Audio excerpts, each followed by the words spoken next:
धान धान रेजिस्ट्रेशन खरीफ आम यही मास 19 तारिख आरंभ होगा अगस्ट मास 20 तारिख पर्यंत रेजिस्ट्रेशन चलो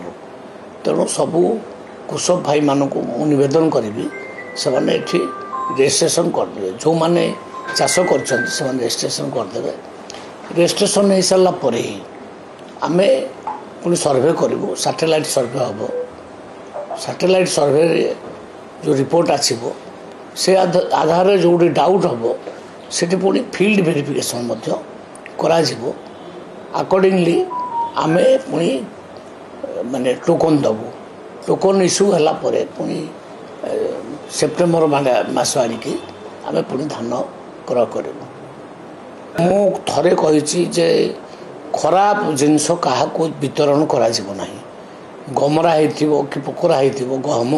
ताकू दिज्व ना मु अधिकारी मानक निर्देश दे देछि जोठी गहम खराब हो जाइथिवो ताकू आउ लोक मानक वितरण करा किंतु आमे भविष्य में केमती लोक मानक गहम उपलब्धि करा तार योजना मध्य करागलानी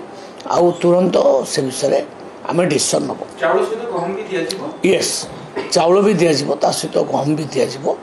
ता योजना चॉइस मैंने आम क्वांटिटी फाइनाल करदेबू